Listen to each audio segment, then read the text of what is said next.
All right, so what happens to Ethereum if it doesn't reach its staking target? Okay, very interesting question. So I did see this, I think, on Twitter or somewhere. Let me see if I can pull it up here. Ethereum staking.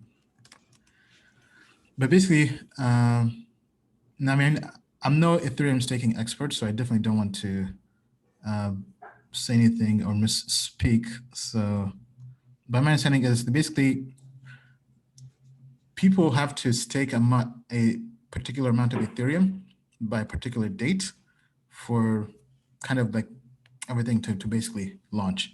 So let me see, I think it might have been on Telegram. Okay, sorry. There's just so many things here. Bill, have you been hearing about this in terms of ETH staking? Okay, I'm going to confess that every time I hear about ETH not making its staking target, even though I'm not a staking expert, I just say to myself, I don't want to hear any bad news about Ethereum. I don't want to hear that they can't get this 2.0 thing off the ground. We've been waiting so long for this. I just like, whatever the staking target is, please, the crypto gods, please just make it happen. Don't want to hear any bad news about 2.0. Yeah, I mean, because right now I think it's Ethereum's race to lose. So if Ethereum is not able to achieve its goal, what does that say to Ethereum? I mean, maybe Ethereum is not as good as we all thought, right?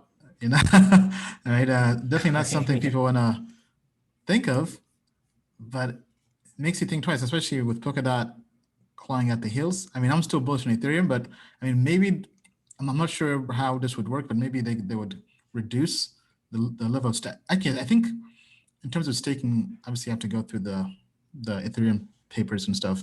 But I believe that if they don't meet the goal now, it just pushes it back to some other date. So I don't think it's like a deal breaker per se, but it's obviously not the best endorsement. And if anybody is Ethereum staking expert, please do share down in the comments below.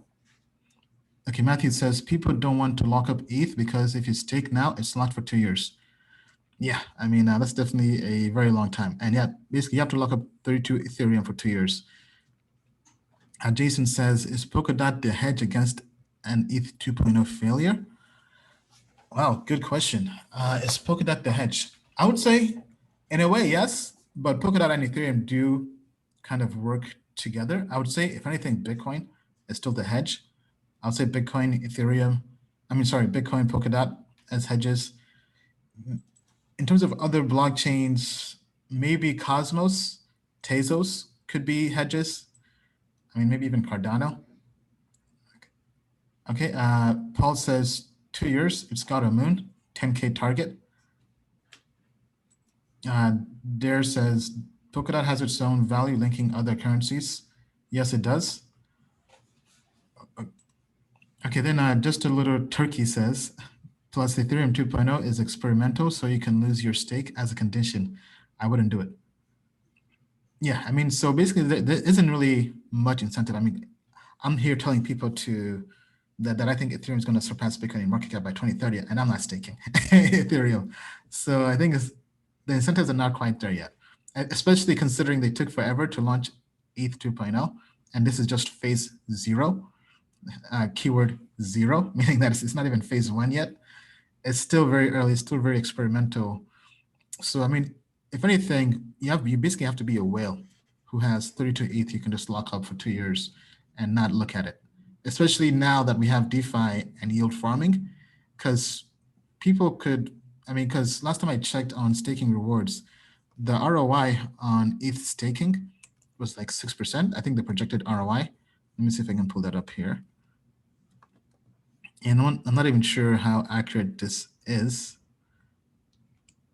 So you're basically asking people to lock up their Ethereum for 2 years to get about 5.26%.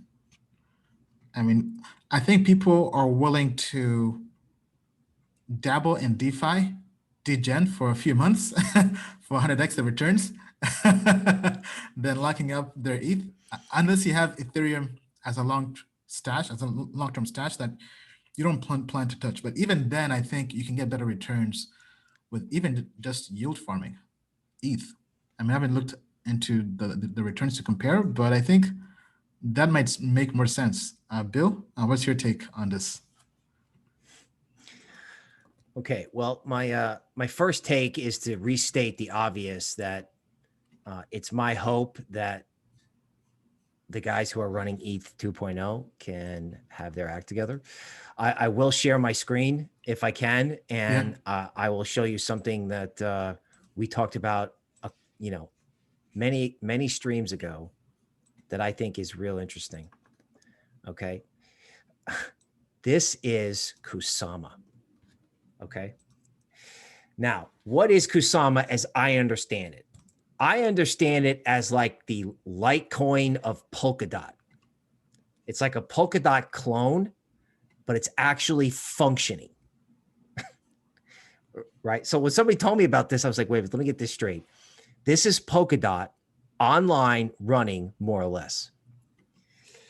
And I think in someone's portfolio, particularly since this, as of November 15th, okay, it seems to be in an area where, I don't know, it's like a make it or break it line, right? If it's going to go up, it's going to hold and go up. And if it's going to go down, it'll fall below it and slump lower.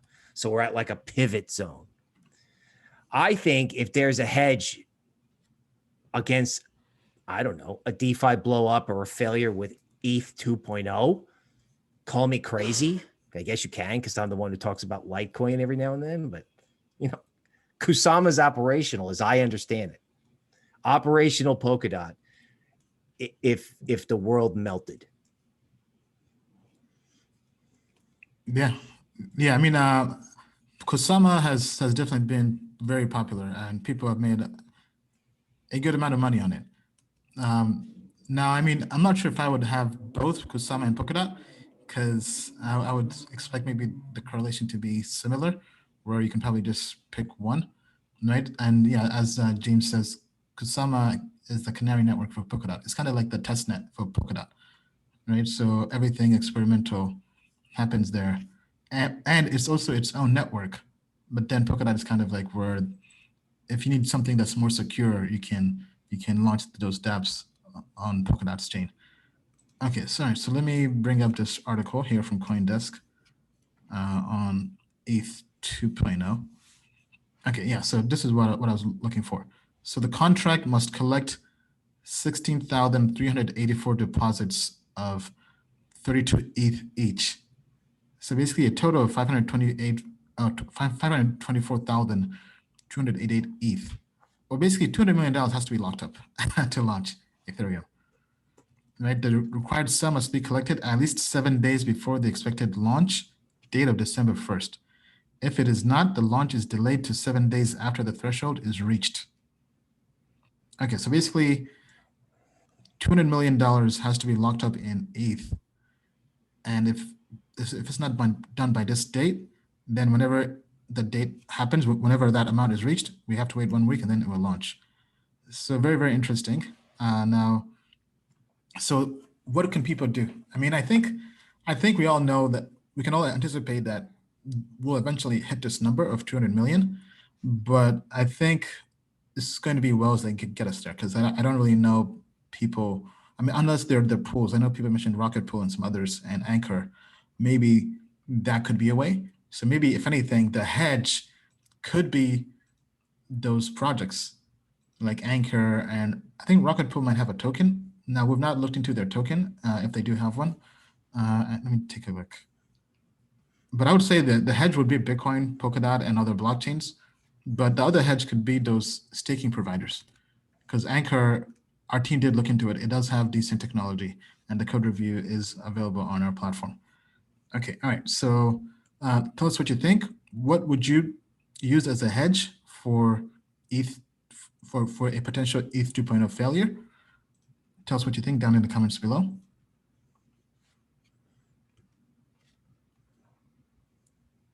Okay, somebody says 92,960 ETH already staked and counting. And we need to reach 524,000. Yes, I mean, that seems like we're a long way from there. Somebody said, use Hex as a hedge. Yeah, I mean, well, I mean, the quant grade does back it up. I mean, but I would say if you're going to put money into Hex, treat it as a trade. I mean, it's a nice, yes, it's a nice hedge because it has no correlation, but treat it as a hedge because it's a very risky asset. Let's just leave it as that, right? Because one thing you have to kind of understand is sometimes when we say this is a good hedge or trade, right? We're not endorsing something long term. We're not saying put your life savings in it for 5 years. We're saying for the next month or so, it could be a good trade and make you money. Kind of like as we talked about earlier with XRP and Ripple. Fundamentally, we don't think Ripple is a good project. However, if the TA or the AI tells us, hey, for the next month or two, this can make money as a trade, then we look at it, right? So what I'm trying to say is don't confuse fundamentals with trading, right? Because the two are kind of different. Bill, anything to add to that?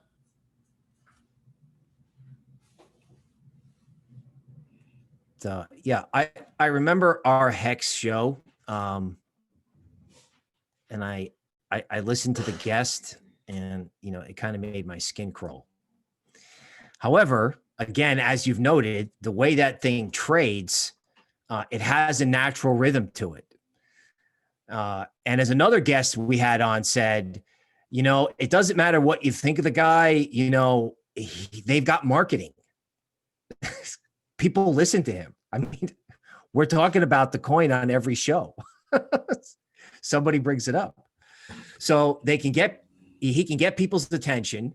And, when it goes up, it really goes up. So yeah, that's all I'll say on Hex. All right. And tell us what you think down in the comments below. What cryptocurrency would you use as a hedge to ETH 2.0, taking a while to launch?